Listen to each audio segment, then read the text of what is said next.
નમસ્કાર વાલા વિદ્યાર્થી મિત્રો, ગાલા અસાઇનમેન્ટ બુક 2024 ધોરણ 12 ગુજરાતી વિષયના વિભાગ પ્રમાણેના સોલ્યુશન મિત્રો આપણે કરી રહ્યા છીએ.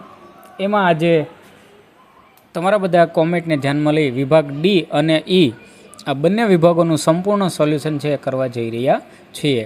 હું ગોળકિયા પ્રવીણભાઈ આપ સૌનું હાર્દિક સ્વાગત કરું છું.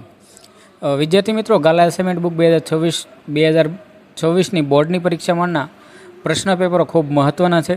એ બધા જ પ્રશ્ન પેપરોનું આપણે સોલ્યુશન છે કરવાના છે. એ સોલ્યુશન વચ્ચે આજે ગુજરાતી પ્રશ્ન પેપર નંબર 1નું વિભાગ ડી અને ઈનું સોલ્યુશન છે એ થઈ રહ્યું છે. જો તમે ચેનલમાં નવા હો તો ચેનલને સબસ્ક્રાઈબ કરો, જો જૂના છો તો ચેનલને લાઇક શેર કરો અને અન્ય વિદ્યાર્થી સુધી આની લિંક છે અવશ્ય મોકલાવો. વિદ્યાર્થી મિત્રો, આની અંદર જવાબ આપવાનો પ્રયત્ન કરેલ છે. થોડો ઘણો પણ તમને કાંઈ ફેરફાર લાગે તો કોમેન્ટ બોક્સમાં કોમેન્ટ અવશ્ય કરજો. જોઈએ આપણે હવે આ વિભાગ ડી અને એનું સોલ્યુશન. વિદ્યાર્થી મિત્રો, પ્રશ્નપત્ર 1માં આ વિભાગ ડીમાં અર્થગ્રહણને લગતો જે આખો વિભાગ છે એમાં ખાસ તો એવું છે કે નીચેનું પાઠ્યેતર કાવ્ય વાંચી તેની નીચે આપેલા પ્રશ્નોના એક વાક્યમાં ઉત્તર આપો, પ્રત્યેકનો 1 ગુણ. એટલે કે વિદ્યાર્થી મિત્રો, આ તમે જોઈ શકો કે આ આખું એક કાવ્ય છે આપેલું છે. આ કાવ્ય વાંચી અને એની નીચે જે પ્રશ્નો આપેલા છે તેના જવાબો છે એ આપણે આપવાના હોય છે. તો આ કાવ્ય તમે છે એક વખત વાંચી લેજો. આપણે ડાયરેક્ટ છે જવાબ આપીએ. ઉમાશંકર જોશી રચિત આખું કાવ્ય છે. એમાં પહેલો પ્રશ્ન એવો છે, કવિ ક્ષીણતાને કેવી રીતે છેદી નાખવાનું કહે છે? તો તેનો જવાબ છે કે કવિ ક્ષીણતા એટલે કે દુર્બળતાને દૂર કરી દેવાની અને તોડીને નાશ કરવાની વાત કરે છે, જેથી આત્મા શુદ્ધ, નિર્ભય અને શક્તિશાળી બને. 72મો પ્રશ્ન છે, કવિ દુઃખમાં કેવી શક્તિ માંગે છે, શા માટે? તો જવાબ છે કવિ દુઃખમાં શાંતિપૂર્વક સહન કરવાની અને દુઃખની અવગણના કરવાની શક્તિ માંગે છે, જેથી તે દુઃખને કદી નબળો ન પડે અને આત્મબળ મજબૂત રહે. 73મો પ્રશ્ન છે, કવિએ ભક્તિની શક્તિ શા માટે માંગી છે? વિદ્યાર્થી મિત્રોનો જવાબ એવો છે કે કવિ ભક્તિની શક્તિ એ માટે માંગે છે કે તેના બધા કર્મો પ્રભુ પ્રત્યેની શ્રદ્ધા અને નિષ્ઠાથી ભરેલા રહે અને તે ભક્તિભાવથી પોતાના જીવનને સફળ અને શુદ્ધ બનાવી શકે. ત્યારબાદ 74મો પ્રશ્ન છે, કંગાલો અને જાલિમો સાથે કવિ કેવી રીતે વર્તવા ઈચ્છે છે?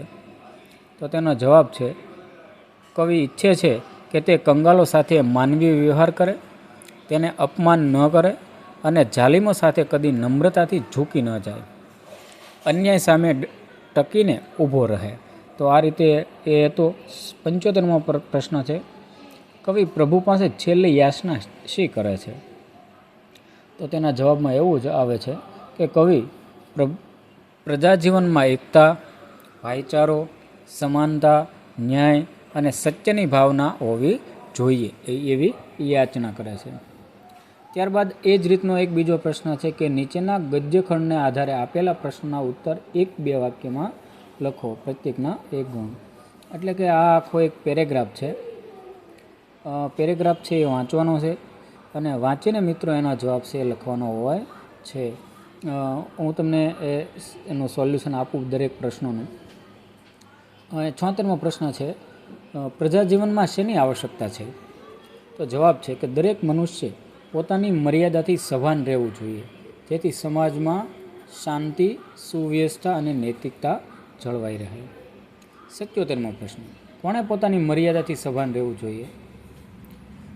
તો મિત્રો એનો જવાબ છે અહીં આપેલો છે. આ જે આપણે થોડોક પ્રશ્ન આડાવડો થઈ ગયો છે. દરેક મનુષ્યએ પોતાની સભાન રહેવું જોઈએ, જેથી સમાજમાં શાંતિ, સુવ્યવસ્થા અને નૈતિકતા જળવાઈ રહે. 78મો પ્રશ્ન છે. આ પ્રશ્નનો જવાબ છે મિત્રો શેની આવશ્યકતા છે એ તમે આ એક થોડુંક આમાંથી છે એ જોઈ લેજો. એટલે કે પ્રજાજનમાં કોઈ સંસ્થાને આધીન ગુણલક્ષી નેતૃત્વની આવશ્યકતા છે, એ એનો જવાબ છે. ત્યારબાદ 78મો છે, કોણ પામર હોય છે? તો જેને પોતાના કર્તવ્ય અને મર્યાદાની સમજ નથી અને જે સત્ય ન્યાયનો ત્યાગ કરે છે તે પામર હોય છે. 79મો પ્રશ્ન, લેખકના મતે કયું પાયાનું કામ છે? તો લેખકના મતે મર્યાદાઓનું પાલન કરવું પાયાનું કામ છે, કારણ કે તે જીવન અને સમાજના સુસ્થિર આધારરૂપ છે. 80મો પ્રશ્ન છે કે આને યોગ્ય શીર્ષક આપો. તો મિત્રો આનો જવાબ છે મર્યાદાઓનું મહત્ત્વ, અથવા તમે અન્ય પણ બની શકે, પણ આ ખાસ બંધબેસતું છે. ત્યારબાદ છે કે નીચેના ગદ્યખંડનો ત્રીજા ભાગમાં સંક્ષેપ કરી તેને યોગ્ય શીર્ષક આપો. એટલે કે આ 81મો પ્રશ્ન છે. આખો પેરેગ્રાફ છે મિત્રો એક વખત વાંચી જવાનો છે અને એનું સંક્ષેપીકરણ છે કરવાનું છે. એનું સંક્ષેપ જોઈએ આપણે. એનું શ્રમનું મહત્ત્વ એનું શીર્ષક થાય છે, જીવનમાં દરેક વ્યક્તિએ પોતાનું કર્તવ્ય ઓળખી તેને નિષ્ઠાપૂર્વક નિભાવવું જોઈએ. કર્મ અને પરિશ્રમથી જીવનનું સાચું સૌંદર્ય ઉભરાય છે. કાર્ય વિના જીવન નિર્જીવ બને છે. તેથી સતત પ્રયત્ન અને શ્રમ જ મનુષ્યને ઉન્નતિના માર્ગે લઈ જાય છે. એટલું કરી અને મિત્રોનો શીર્ષક છે આપવાનો હોય છે. ત્યાર પછી એક પેરેગ્રાફ છે કે નીચેના ગદ્યખંડને કાળકથન રીતિ પ્રમાણે વિચાર વિકાસના ક્રમમાં ગોઠવીને ફરીથી લખો. આ 82મા ક્રમમાં આખો આ પ્રશ્ન છે, આપણા પાઠનો જ છે કે એ આડાવાળા ક્રમની અંદર છે, એને આપણે યોગ્ય ક્રમમાં છે એ મૂકવાનો છે. તો એનો જવાબ મિત્રો મેં અહીં છે આપેલો છે, તમે આ જોઈ શકો છો. તમે વિડીયોને અટકાવીને આખો પેરેગ્રાફ છે એક વખત વાંચી લેજો, જેથી કરીને છે જવાબમાં તમને અનુકૂળતા રહે. તો આ રીતે એ કાળકથનનો જોયો. ત્યારબાદ વિભાગ ઈ એટલે કે લેખન સજ્જતાનો છે. એમાં છે કે તમારા વિસ્તારમાં વરસાદી પાણીનો ભરાવો થયેલ છે, તો તેને દૂર કરવા અંગે યોગ્ય અધિકારીને પત્ર લખો. તો આપણે પત્ર લખવો છે તો સૌથી પહેલાં એ પત્ર લખનારનું સરનામું આવશે. મેં અહીં લખ્યું છે મારી રીતે, તમે પણ તમારી રીતે બદલાવી શકો. બોડીકિયા જય પ્રવીણભાઈ, 105 રામનગર સોસાયટી, આદાનગર, ભાવનગર.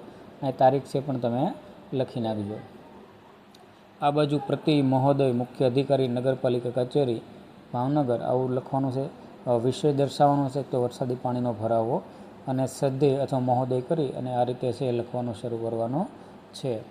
આ રીતે મેં પણ જવાબ સાથે આપવાનો પ્રયત્ન કરેલો છે, તમે આ જોઈ શકો છો.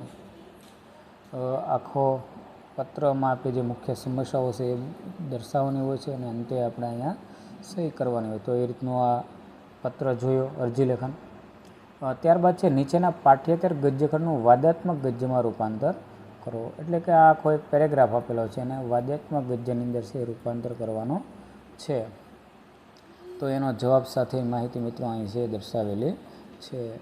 તમે આ વિડીયોને અટકાવીને પણ આ જવાબ છે એક વખત જોઈ લેજો. આપણે બધું જો વાંચન કરશું તો વિડીયો ખૂબ લાંબો થઈ જશે, એટલે તમે આ વિડીયોને અટકાવીને આ વાંચન છે કરી લેજો.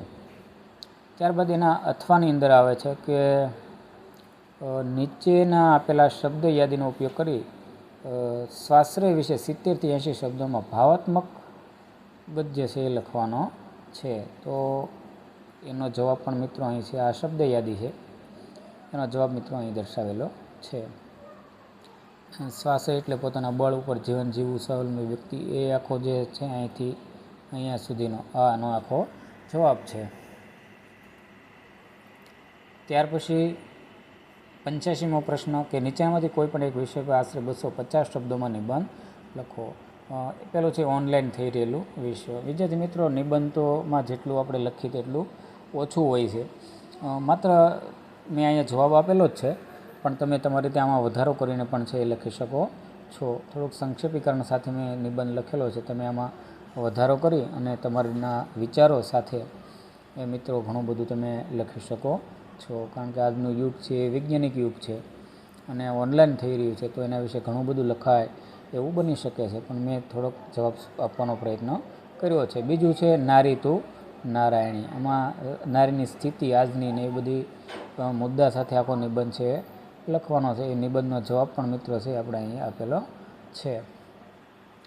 નારી વિશે પણ ઘણું બધું આપણે લખી શકીએ, કારણ કે નારી તો પોતે શ્રેષ્ઠ છે અને જગતમાં ખૂબ નામના છે, તો એના વિશે પણ તમે લખી શકો. ત્યારબાદ છે પર્યાવરણ અને પ્રદૂષણ. એના વિશે પણ અત્યારે તમે જોઈએ કે પ્રદૂષણ સારી બાજુ ફેલાયેલું છે. માણસો ચોખ્ખાઈ રાખવા માટે ઘણી બધા પ્રયત્નો કરતા હોય છે. ખાસ તો પર્યાવરણના કારણે કેવા કેવા નુકસાન નફા થાય છે એના વિશે પણ આપણે જવાબ તો આપેલો જ છે. તમે પણ થોડોક આમાં ઉમેરો કરી અને સારી રીતે જવાબ છે લખી શકો. તો તો આ રીતે વિદ્યાર્થી મિત્રો આપણે વિભાગ ડી અને ઈનો જવાબ આપવાનો છે પ્રયત્ન કરેલો છે. જો વિડીયો તમને સારો લાગે તો વિડીયોને લાઇક શેર કરો, ચેનલમાં નવા છો તો સબસ્ક્રાઈબ કરો અને આવા જ વિડીયો જોવા માટે મારી સાથે જોડાયેલા રહો. હવે મળીએ આપણે નવા જ પ્રશ્ન પેપરમાં. ત્યાં સુધી દરેકને ખૂબ સારી રીતે વાંચો એવી શુભેચ્છા.